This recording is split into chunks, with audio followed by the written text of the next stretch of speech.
And we are live. Hello, good afternoon from Europe, ladies and gentlemen. Welcome to another online dialogue that we co-organize with the NGI Forward, IoT Council, and the European Law Observatory on New Technologies.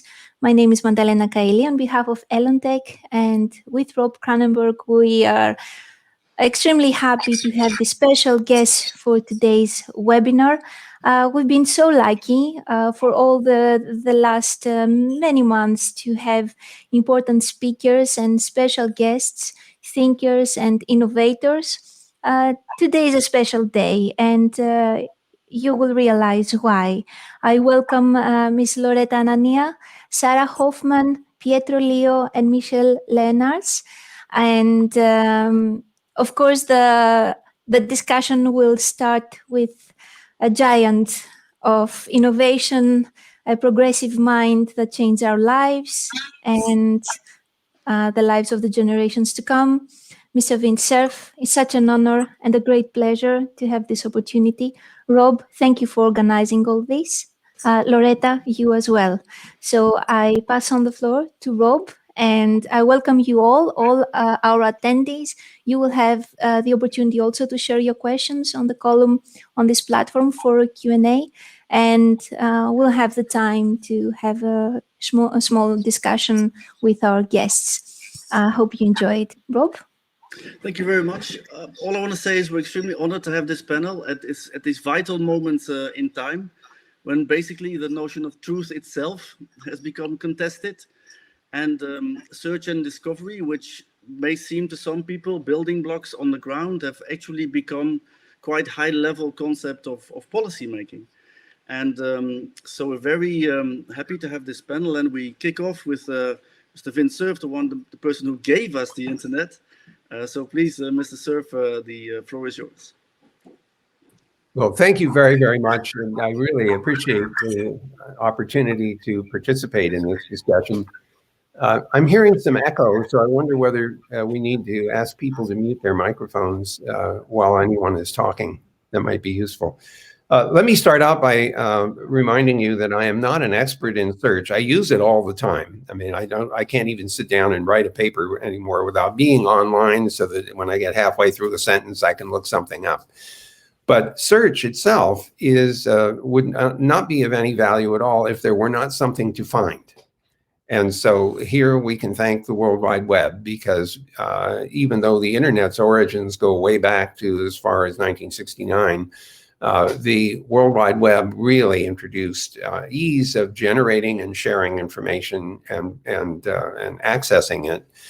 In fact, it was so successful that there was so much information being generated and shared that people couldn't find anything. And so search engines evolved, Alta Vista and others, and Yahoo, and eventually Google and Bing and others, in order to help people discover content in the World Wide Web that might be useful to them.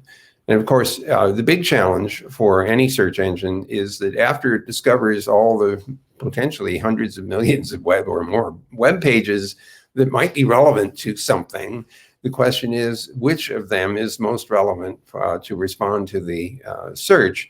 And of course, rank ordering of them somehow is a big challenge. At Google, and I'm sure this is true of others, have all kinds of signals that help us figure out what's the right order in which to present the content that's been discovered on the net. One thing I would say in terms of the evolution of search is that in the earliest days that I remember, people would write search terms. They would say, find me web pages that have these words in them. And more recently, what we're seeing is people typing in questions. And this is actually very helpful, because it allows the search engine to focus on more precisely on what answer might be satisfy that search.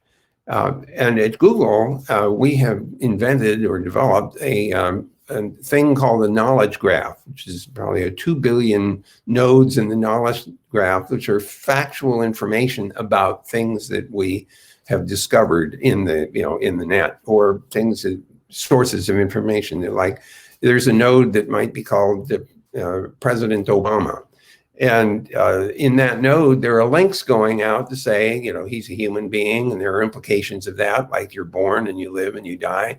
He was president of the United States. He was a senator. There are a whole series of factual things that are embedded in the knowledge graph. And when somebody asks a question in search, the knowledge graph also gets consulted in order to get clues about what to look for. And so in some cases, when you ask a question or you express search terms, there may be additional terms that would be useful to use to make the query that you didn't use, but they're relevant and they might enrich the response that comes back. And so we try to adjust and adapt and analyze the queries in order to get better responses to come back. Most of what happens in search today is based on discovery of content in web pages encoded in HTML. There is an enormous amount of information still on the internet and in the World Wide Web, but it is not expressed in those terms. Finding that kind of data is much harder. If a big database is sitting on the net, in order to search it in the conventional way, you would have to have a computer that was asking a million different questions to find out what was in the database, and then have that expressed in HTML on some web page somewhere. Well, that doesn't scale very well. So one of the challenges, something that I think Tim Berners-Lee also was trying to achieve, was the deep linking idea where data could be discovered. The existence of a database could be discovered. We're still, I think, as a community, looking for ways to express the content of a database so that someone who is trying to get a fact or a piece of data can actually find it. And I would say that that's still in a stage of development.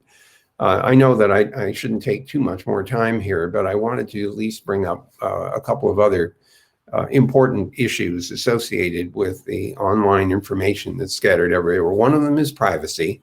And the fact that anyone can put anything up on the net means that some people will find that their privacy has been invaded as a consequence of that.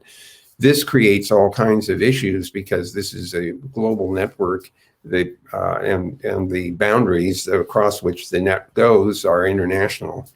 And so cooperation among nation states is going to be required if we're going to deal with problems of that kind. What about bad behaviors on the net?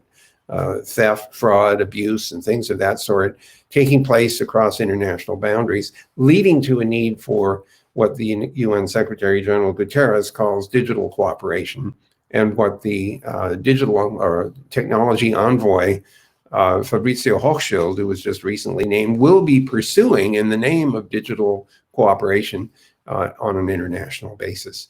I think I should stop there. There's many, many more things to talk about in this space, and I expect my colleagues will articulate those as well or better than I have. Thank you very much. And yes, I think you've touched on the key issues, and of course that's also was the beauty of the protocol that says basically pass on the packet, and routers not asking where it comes from, where it goes to. That has given us this tremendous amount of opportunities, and actually has given us the web and the net itself. And now, of course, as we see that we move into more this kind of IoT world, where it's not only pages and text, but all kinds of objects becoming connected. This notion of this question of the identity layer of this kind of identification is now very much on the table. And I think this will also be some kind of discussion later on. It would be great to have your views on that. But thank you very much for this. We move to Loretta Nania. She's the project officer of Next Generation Forward, the project organizing this together with Michiel Leenaars, who's the project officer who is hosting a lot of the NGI projects. And Loretta has a kind of a key position at the moment. She's not only a policy officer doing an NGI Forward strategy team, but also the ESIF lab, which is very much focused on self-sovereign identity and identity structures. So we see these things sort of coming together. So Loretta, please, it's all yours. So first, welcome everybody. I'd like to take a few seconds to wish Nadja Bujema a quick recovery. She's one of the top women in search. She spent a lot of time trying to understand user queries, what users mean when they express it. So I wish her all my best. I'm going to take you through the magic moments, and it's a very personal experience because, well, the first magic moment was that I was born at the same time and place in Rome as the Treaty of Rome. So while the treaty was being written, I was happily coming out. And many years later, I went to a meeting. It was called Early House and with telecom internet policy. At the time, Vint was my boss, right? We were working for our tech house, and I was writing a column called Puzzles and Paradoxes of Digital Networks. And one was called Capital Formation. Can we get there from here? And I saw a gentleman under a tree, and he was reading my column. So I'm not shy. I said, you know, do you like my column? Well, it turns out this was one of the German competition lawyers who had written the Treaty of Rome. Okay, he told me, you know, IBM, they have more census data. They know more about data than the American government. But, you know, we guys in Europe, we have the toolbox. I mean, I wrote it so that, I mean, I'm telling you, this magic moment for me was a magic moment to meet somebody who wrote the treaty and the articles that we're now working on. My second point goes exactly what Vint says about, well, the internet is a little older than me, just a couple of years, huh? But so the internet is over 60, but the World Wide Web is only 30. And one of the arguments that Michiel, he was the first to come to us with a study, extremely good, which looked at also what the Internet Society was saying and saying, look, the internet is old and it's been patching up, and like Loretta might need a facelift. And he says, no, it's much more than that. We really need, we need to invest in that internet. And that convinced us, and we launched this program where I asked everybody to send me a 3-minute video of what their imagination would forecast as the future internet. And I remember I said it's the internet from space, and it's about experience. So it's about virtual and experience reality. And this is what 6G is all about. But so my magic moment, one of them was working on the oral history of computer pioneers. And that's before search, okay? That was during the war. And I met these people who had met von Neumann, the first ones to fund it. And I'm saying this magic moment to the girls out there, because, you know, one lady said, you know, the computers were us. They were the young math graduates, because all the boys were at war, and the ones who understand Boolean algebra. And we all said, do we know Boolean algebra? Well, she became the head of the NSF, and she met her husband. The computers were the girls, or some later called punch girls, because they were punching cards, whereas the engineers were in the basement running these huge machines that had a lot less computing power than what we hold. So another magic moment came when I had to do a dissertation, and I went to my advisor, and he said, where are your sources? And I said, well, you know, it's original, it's all here. And he said, no sources, no PhD. So that was the week that Barker Library had one of the first library access. And the magic moment was that I'm a klutz, huh? I managed to actually get all my sources, and all I needed is author, year, publisher, maybe a snippet to show that I had, but you know how much time that saved? I mean, to me, that was like a magic moment. The other magic moment was when we were funding 475 million worth of broadband projects. And that was like maybe 30 years ago, 25. And we got a little budget to put a cable directly to my office, actually in front, because it was bigger. And we put 3 machines in there, and we paid this bill, enormous bill for the broadband. But we argued that if the projects are doing this, you know, we also have to, you know, be in there, right? So we can see what they see these. And the magic moment came when I first saw Google Earth, okay?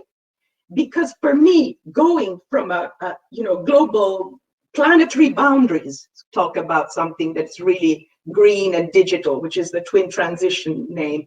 And you could actually go all the way to my house, you know, from Bauhaus to the Globe. I could actually see my house almost in real time. That was a magic. I couldn't believe that. That was a magic moment. There are many other magic moments, but when you see an innovation, you feel it.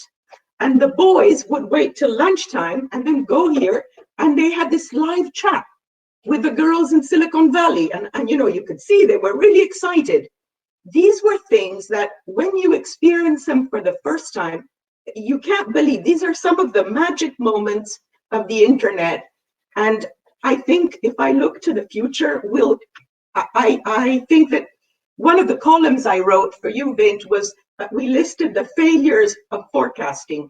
And there's many failures that are known, but one is the failure of imagination, to imagine something beyond what you're doing today. And finally, I have a sad note. So this is a public opinion. I mean, if you believe technology changes the world, I'll tell you that it's politics that changes the world, and public opinion counts, okay? So this is a January 20 public opinion poll that starts, a sense of inequity undermines trust. And it's at an all-time high in 8 markets. Now, 2 of those are France and Germany, okay? So there's not only that, people are worried about the impact of technologies. 61% say it's too fast, I don't have the skills, they're frightened. 66% say it's difficult, if not impossible, to know if something you see and hear is real or not, okay? There's a future fear and eclipsing hope in the new generation. This is not, I mean, I'm talking my moments. Vint saw earlier moments, but our program is for you people, for the young generations, the 20-year-olds, the search is for you. Yeah. Finally, I will end because the word ethics is really important, as important as trust. And these are the missions that our program was designed to. And people said on January 20 of this month, ethics is 3 times more important than company trust than competence. Okay, so trust is built on competence, which is getting things done fast, but it's also important to do them the right way, doing the right things for improving society. And so the next 2 workshops run by Rob will be the digital transformation of the state when they have less knowledge about, you know, this is about self-sovereign identity, and sovereignty has to do with the power. And we really want to balance the power in NGI to put more control in the hands of users, because we respond to public opinion. And my last point is going to be that I couldn't agree more with the fact people think that World Wide Web is the internet. We've had speeches saying, oh, Tim Berners-Lee invented the internet. I'm sorry, that was, the internet is like a pyramid of which you see the visible search that hangs out, okay? But all the data, all the, I think of Copernicus data, it's all hidden under this deep water.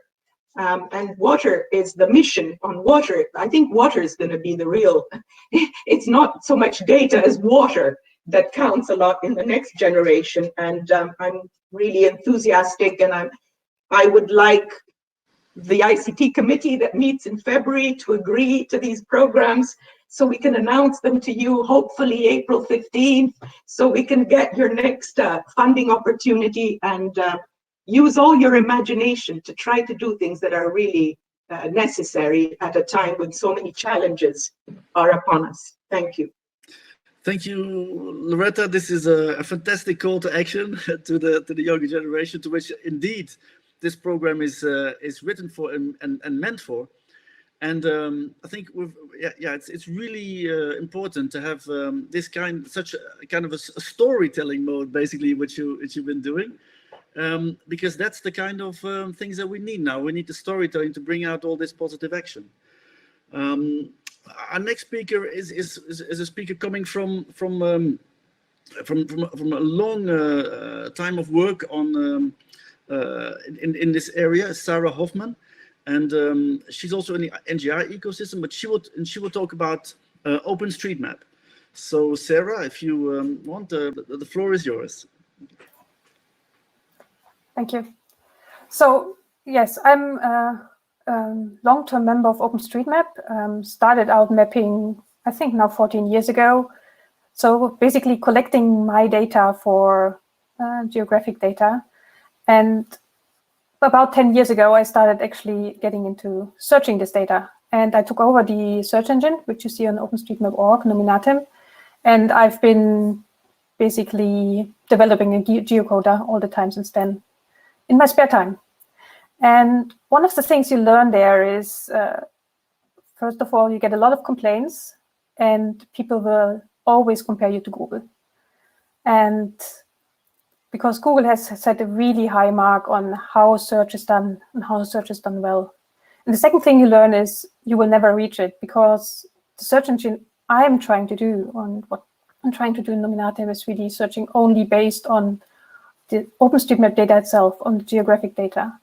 And you see when people ask you questions, say, oh, this should be easy to find, then you always see they put a lot of their information in there, experience they have, the context they're searching in, also the context of the data.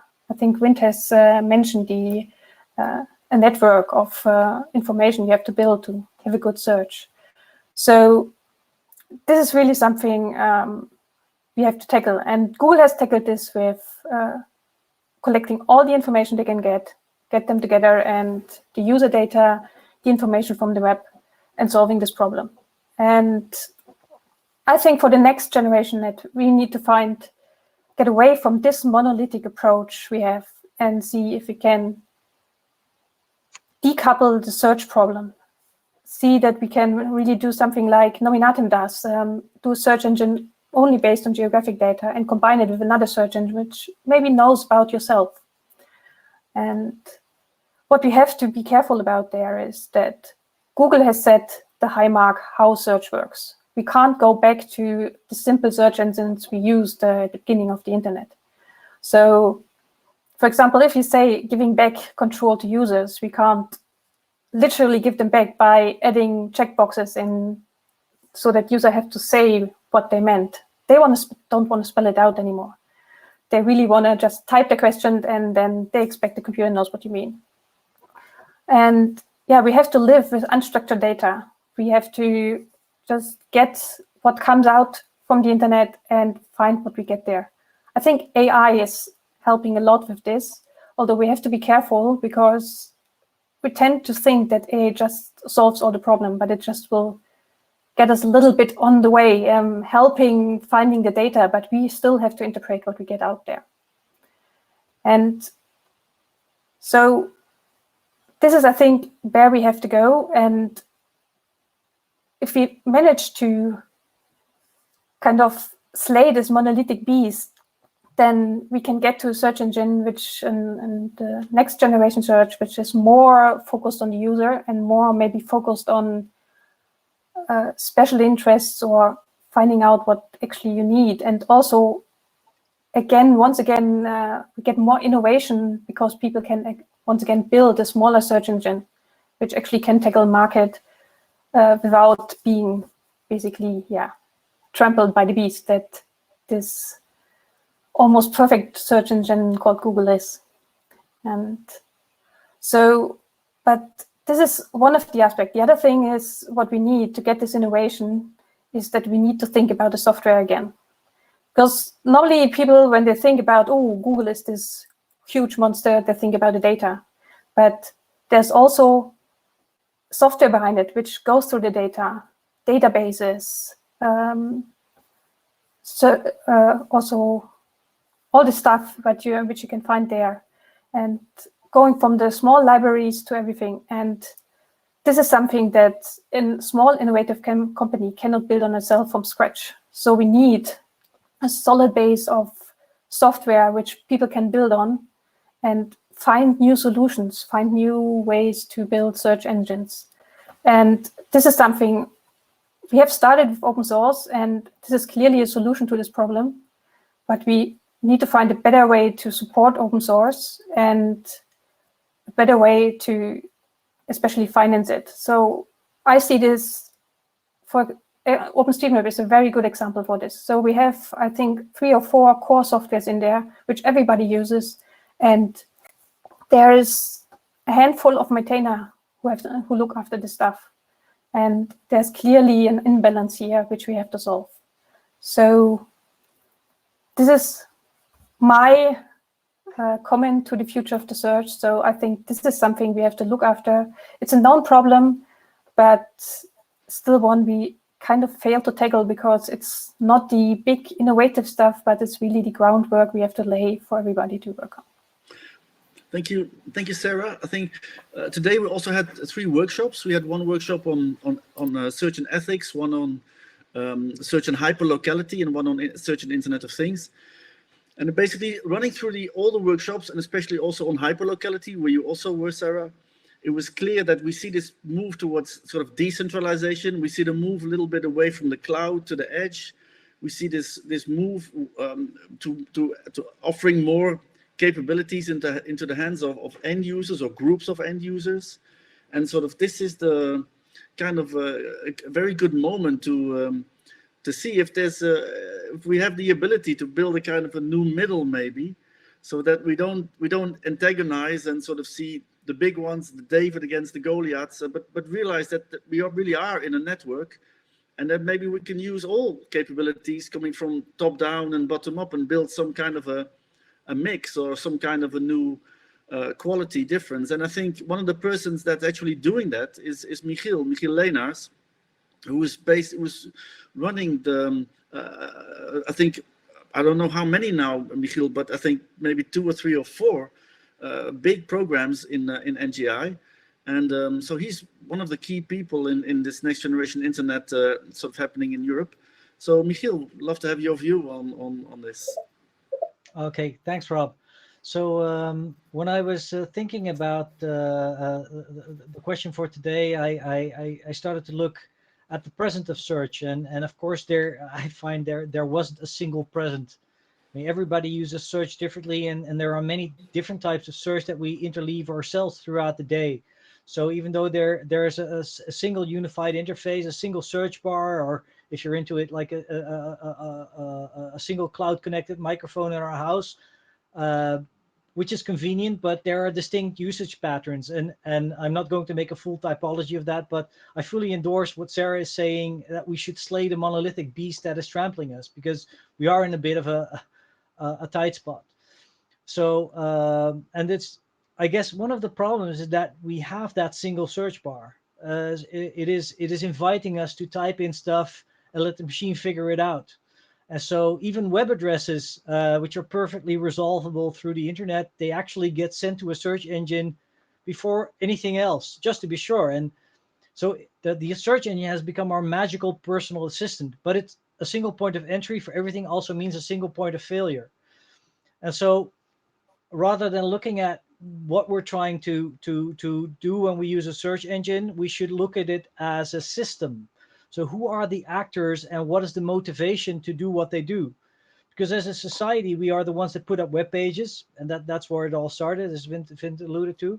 But obviously, a long list of domain names didn't cut it. And then we ended up with this model where a company backed by private investors buys equipment, starts crawling everything it can reach, creates an index, starts serving web pages with advertisements alongside ranked results.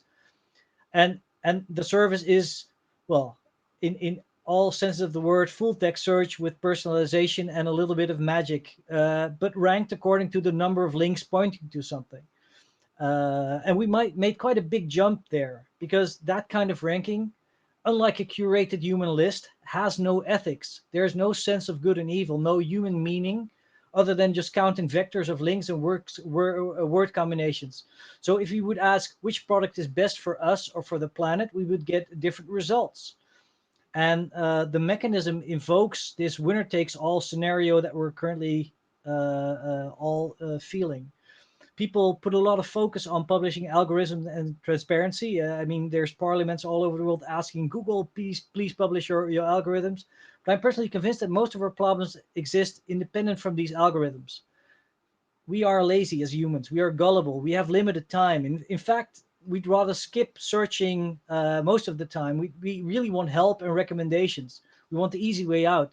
There used to be a button back in the early days of Google that said, I feel lucky, and it would just magically transport you to a single search result without having to even have the cognitive load of looking at a list of links. But then we circle back to how this personal assistant is actually helping us.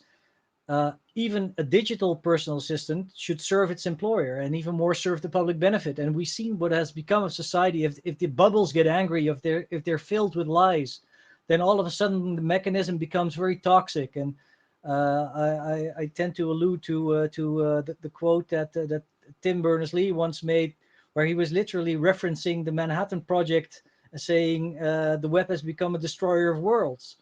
It is become an anti-human phenomenon. So that is a direct result of the mechanisms that we search with, and of course also the destruction of small business and the rise of popular money culture.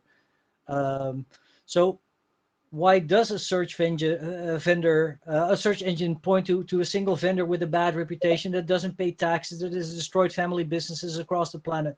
Well, it does so because that's what any mechanism will have cannot solve that. And indexing public content is something that is of global interest, and organizations like the Open Search Foundation are pushing for it. There's work on the way to do the same for own private resources, so that and that is really a matter of just engineering. We can just wait for that to happen because it's not rocket science. And so that the whole dark web of our personal content can remain unlit. But we do need to bring everything together because we have that experience of doing the single search.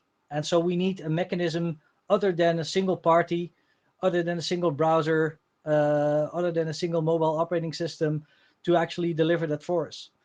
And the first thing that I think that will bring us to the future is mentally accepting that search isn't free. There is a real significant cost and we'll have to pay for it. And either we do it by being sold to the most opportunistic bidder, actively selling the behavior, our behavior online to make it work against us and to benefit from it, or to have our businesses being ranked second rate or third rate. I mean, that's a real cost. We see that. And there's an alternative model, and I think that fits very well with how we see the world. We accept the cost. We pay for it. We have a chance to organize trustworthy, neutral search capabilities that are privacy respecting that. And of course, then if we would choose for the latter, how do we actually practically organize it? And well, as we discussed earlier in the day, we need to create the mechanisms to have hyper-local search, to have personal search, to have community-driven search. And one of the key hubs for that are local communities. And so far, I mean, I think they've been completely hidden in the public discourse. But they care about fair and transparent representation. They can put relevant local context. They can put local customs and respect for our local culture into the search environment, into the recommendation environment, or into the curation environment. And as a result, I see them as the way to restore local autonomy and to rebalance the pressure to homogenize everything into a single global space where KFC, McDonald's, Amazon, and a few handful of other big players dominate everything because they are big, and the winner takes all in every aspect of the internet. So Michiel, it's sort of basically, and so that's also, this leads me to so I've been also reading this text in the beginning, and I was in starting with the Internet of Things. I came across this text that Bob Kahn and Vint Cerf wrote in '88, which was about nobots, and this was a concept that's always been fascinating, and it fascinated me still. It's fascinating me still, and sort of. And this was a kind of this was, I think, how it started out. Maybe Vint, you want to talk about it later, if that's okay with you, because this was about it started out as this kind of personal library embedded in a context, embedded in communities, embedded in a system, and that's, I was saying, that was the strength of the nobot sort of idea, which I think now comes back. Sort of it's sort of after the full hyper-globalization that no one could foresee, of course, at that moment in time. We have to, well, the TCP/IP and HTML together was a fluke. Nobody could have predicted this situation which we're in now.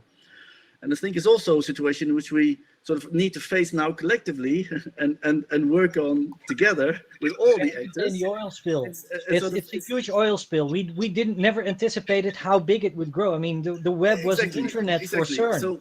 So instead of all the fairness also should go to the people who then went big or grew very big, and then we should sort of have this moment, I think now, where we sit together and say, actually we are in the network, and we may have a huge asymmetry in all kinds of, but let's address these asymmetries in a kind of a new way, with a new dialogue and a kind of a form in which we can all sort of work together. So perfect. So we move to our last speaker, and then we go into Q&A.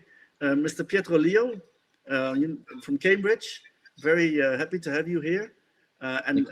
So please, the floor is yours.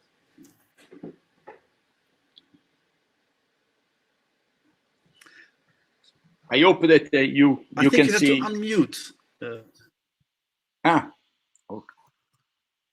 Okay. Well, I have unmuted. Yes, we see you. Yes. Okay. Do you hear me? Thank you. Yeah.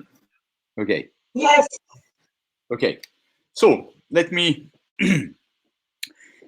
say the first idiosyncrasy that I find. We are accumulating a lot of data, and this is a sort of a prediction for the 2025 about astronomy, genomic, and YouTube data, and is a fantastic amount of data. At the same time, as human, we are very limited in handling 5 to 9 distinct pieces of information in terms of dependencies. In the figure, I put the Shakespearean Iago, Cassio, Otello, and is very good Shakespeare in describing all these intentionalities. But for instance, authors that are not so bright, they cannot get so many intentionalities. At the same time, we are accumulating a lot of data, but there are important sociologists that are saying that the main function of the memory is to forget, is sort of to prune links in order to avoid the self-locking. So we have this kind of triangle situation, and at the same time, what is important for us is to put the data in the shapes of links, connection, so graphs. And I have put here just some from different domains, and even all of these graphs can be organized into a much larger network. And even our scientific method is network, is a graph-based method from the 1638 of Galileo, and where the network was very, very poor. They knew each other, but they were more competing. And now we have labs that are bigger and bigger. And then we have networks of labs, like, for instance, in the European projects, and that are beautiful. And we are going to have more and more interactions, and particularly all the part of this interaction will be probably managed by some kind of machine learning. Particularly during this pandemic event, there has been many software also to work online, like Slack and so on, that are making. And all this evolution is leading also technology, economy, and society to get more and more compenetrated. And AI is a sort of hyper networking, both the different fields of technology and economy, and also our society.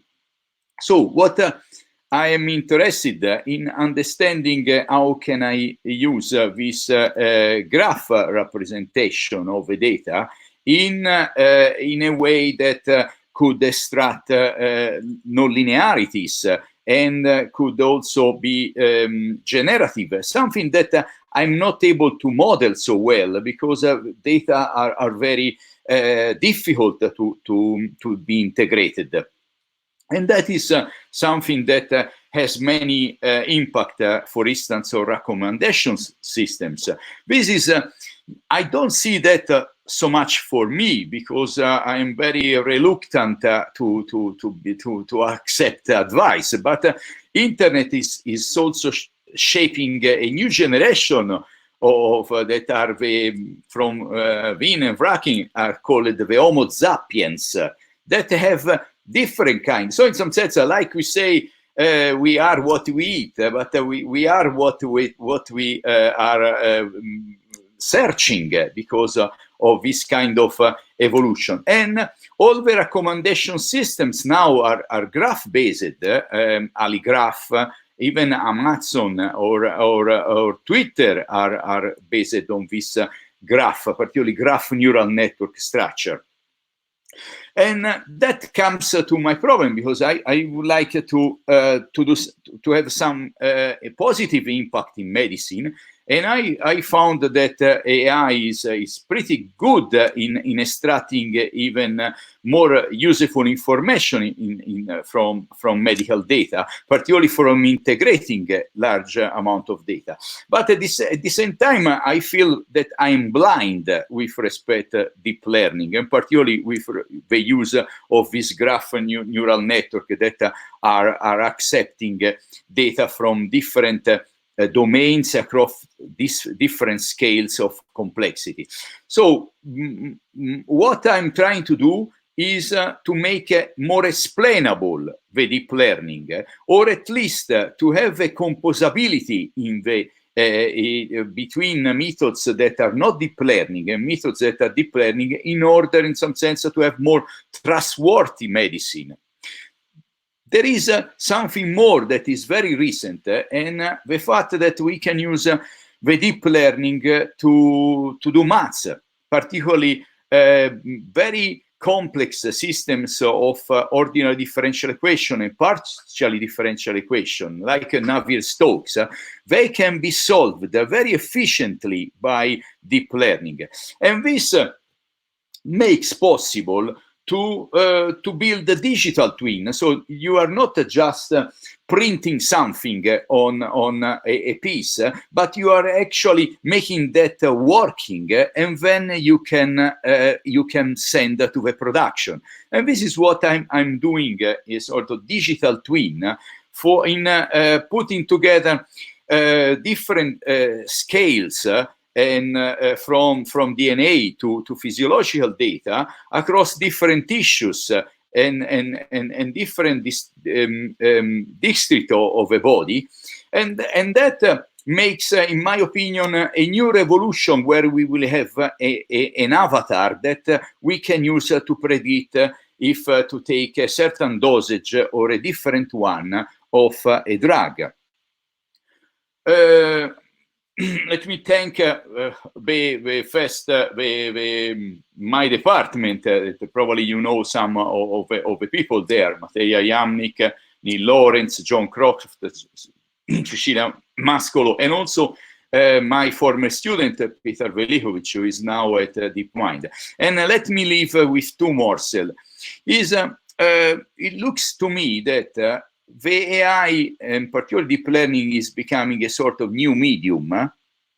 And at the same time, the fact that our bounded rationality makes the fact that if the search and the data that we are accumulating is very biased, that will impact also in what we obtain through any algorithm in machine learning. It will be biased, and it will be really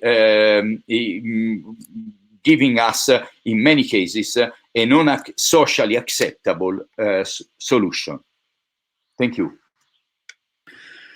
Thank you, Pietro. I think this is absolutely fascinating because it brings together sort of the space in which we are now, which is this hybrid environment, which is this is no longer an analog environment plus something digital. It is indeed this digital twinning, this modeling that's sort of happening now as we speak, which breaks everything down into entities. So people become entities, objects become entities, templates become entities, and we move everything to this attribute-based layer. And this notion of search and discovery, I think all the speakers have touched on it at some point, is moving into a kind of a new direction. And so we need this kind of a new mix between the personal aspects of it, which really speaks to me as the person with the history and the memory and all of that. A kind of a group in which we're locally functioning, but also the digital twin of ourselves, the future capabilities that are hidden in our own personalities, basically. And I think your work is especially groundbreaking, sort of in this respect. So maybe Mr. Vinsurf, maybe you would like to comment on what you've been hearing so far, and then we ask some questions from others. But how would you approach the work of Pietro Leo at this moment? So that's a very broad question, considering the scope of what Pietro just presented to us in such a succinct way. The thing that caught my attention more than anything, Pietro, was the digital twinning. And the reason that I was particularly attracted to and also alarmed by the idea is my experiences with simulations. We often create simulations in order to abstract from a complex system and then try to understand what its behavior is, and maybe to satisfy ourselves that the idea behind it actually works. What I have discovered, however, is that when I've built simulations of something and I run the simulation against a variety of scenarios and it seems to work okay, I come away feeling, comforted that the design is suitable. And then I build the system and I put it into the same stress environment and it blows up. And so, of course, the first question you ask yourself is, why did it blow up? And the answer is, that was the important thing you didn't simulate because you didn't know that was important, or you didn't know that was an emergent property of the system, then the simulation didn't demonstrate that. This is not by any means to argue against the simulation idea at all. It's only to kind of warn that you may not get everything into the simulation that you need for the confidence that you want. If I could go on one more time, Rob, about machine learning in particular, one of the point that you make about explainability is extremely potent, because if you stare at a neural network and you ask, why did it produce this answer? And somebody says, well, it's all these weights in this very complicated graph, and this is what came out, which does not offer a great deal of depth of understanding of what happened. It doesn't even fully help you understand how the training produced the weightings that produce the result. So this leads me to wonder, maybe you've thought about this, whether we can find mechanisms for testing of machine learning systems once they've been trained. Can we present them with inputs that have been, thoughtfully selected to expose brittleness and weakness? Is there a systematic way about doing that? Sort of like the systematic way we go about testing hardware to make sure that, all of the binary pieces work. I don't have a clue whether that's either a well-formed question or even has a well-formed answer. But until we have the ability to assess the brittleness of these machine learning algorithms, I will always feel that there should be some human judgment hiding somewhere in here, and not to offer too much autonomy to a machine learning system making decisions. I think this is what you can describe as the ethical sort of sense of what we've been discussing. Exactly, yes. Loretta, maybe you would like to respond? So yes, fascinating, Pietro. One of the things I've noticed is that it's the internet of humans. It's what humans do that was not expected, right? So the internet was illegal because it broke the third-party monopoly. And the scientist said, look, instead of using it for big scientific research, these people are using it to chat among themselves. And you know, that was email, which was at the time illegal. But so to go back, I think looking into the human brain, the brain sees what it wants to see, right?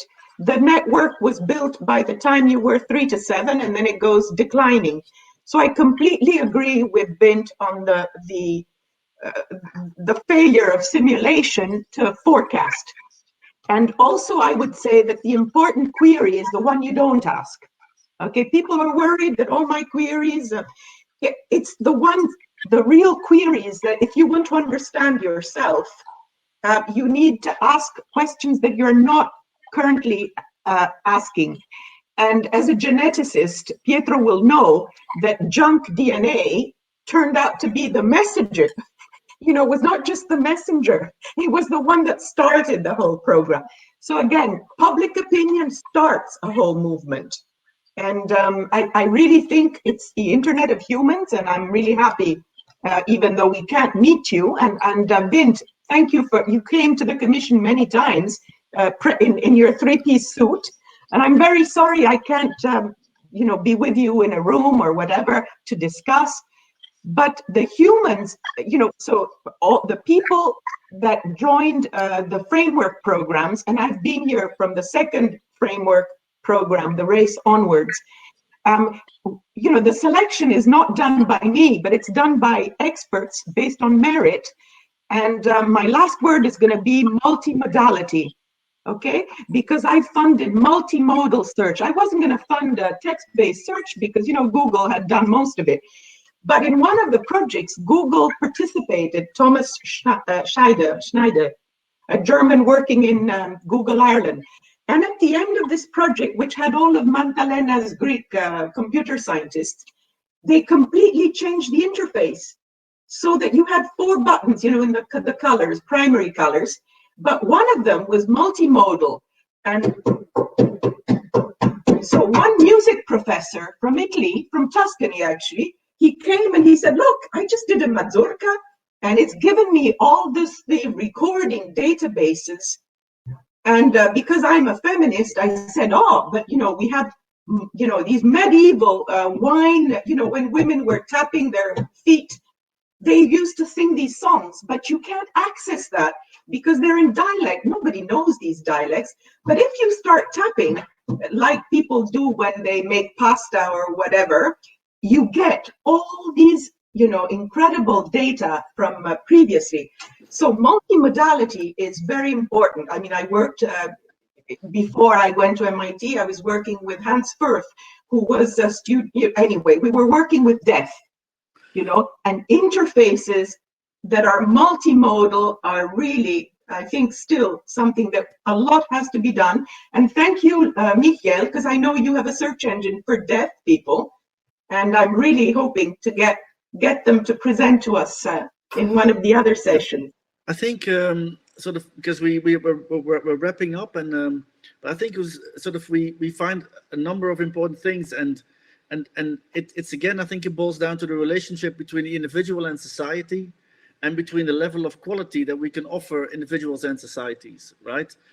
And now I think we're in this kind of a new situation in which both industry, society, and individuals have to sort of reinvent a lot of things. And I think the things that we see most now is the pandemic, of course, right? This pandemic is really sort of bringing all these questions up. And so I think I see this as a kind of start of a discussion to bring all these brilliant minds together that's working in either big corporations or lone entrepreneurs or hackers doing all kinds of things. Because I think basically we're in a new kind of moment in which we're all together anyway. And so maybe quickly, just asking all the speakers how the pandemic has affected them in a way, and maybe a last word for the people watching, or how you see things evolving. Maybe Vint, how have you been sort of seeing, how do you feel about all of this?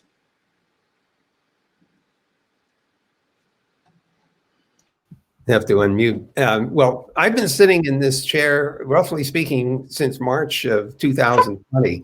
Yeah, I'm down in the basement, about 20 feet away is my wine cellar, thank goodness. So that at least that's a place I can go to when I really feel the need. Look, here's what's happened. We have been forced by the pandemic to use these technologies probably in more intense ways than we did before.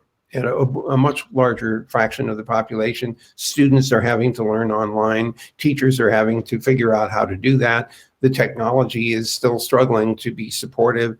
What we are learning, we're being forced to learn about human interaction through a medium which is still evolving. And what I find so interesting about these experiences is that we are discovering things about human interaction and its value and its mechanisms that we get when we're together in face to face, when we can stand in front of a whiteboard and sketch and argue. And we can't do that and right now with the current medium that we're in. And we're trying to find alternative means of enriching the human interaction and the experience. So in a way, it's forcing us to understand more deeply the value and importance of different styles of human interaction, and then asking ourselves, can we create similar kinds of capacity in this more constrained and online environment? So it's a fascinating challenge for those of us who are in the technology space.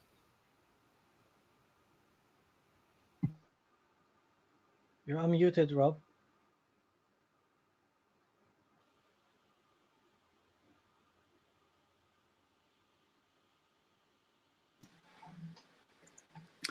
Oh, so you didn't hear me at all. I'm sorry. No. I'm sorry. I was saying, Mantalena, maybe can you sort of have some closing words for the session, and then that we will close after this, I would say, very, very insightful seminar.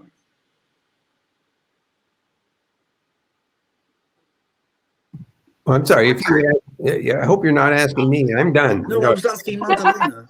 But Mantalena, you have to Can I make a short observation? Yes, please. Yeah. So one of the things that the current COVID thing hit was the fact that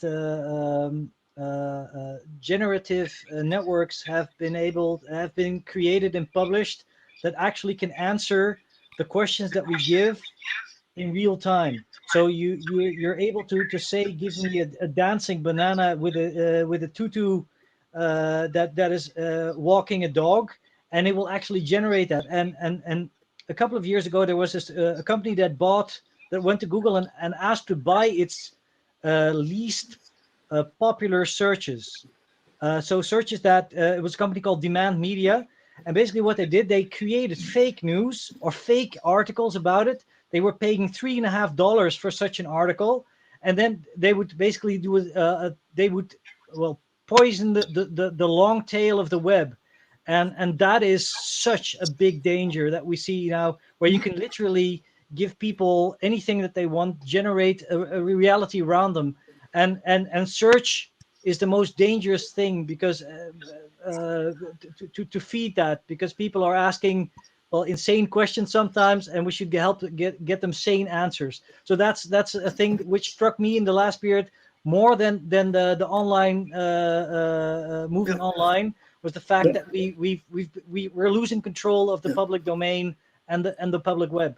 Yeah, I think so. I think definitely, Michiel, what you sort of constantly sort of bring is a kind of sense of urgency that this has become a very high level discussion that we need new words for. We also need to find ways to talk to politicians about this, and to captains in industry to find this kind of balance.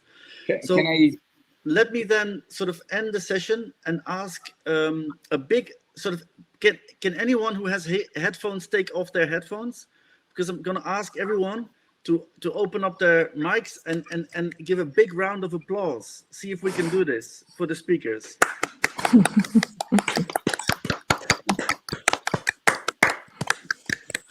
That's great. And Rob, if I could... Yeah. Oh, yes. Mantalena. Yes, please. Oh, we've lost Mantalena.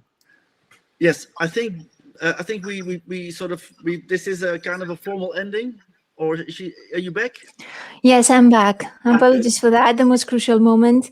It's a privilege to have a few seconds for the closing remarks. Such an inspirational online discussion, and thank you all for this. Unfortunately, Mr. Cerf is not currently on his seat, but it's fine. Coming from law school, we've always had search as a journey of value. And despite the answers, the entire process of researching. You're muted. Muted. You're muted.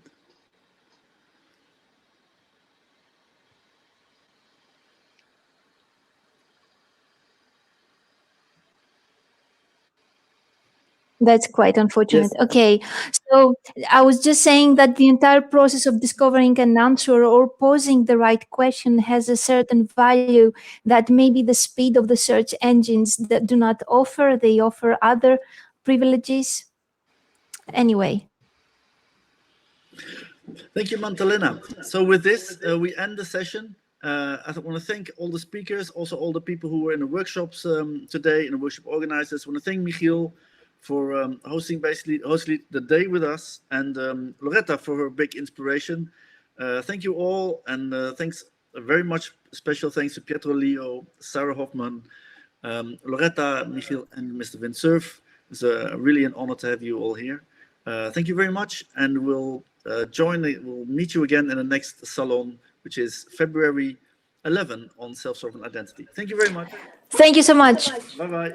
Thank you. Ciao. Bye-bye. Ciao. Bye-bye. Ciao, Bye-bye. ciao.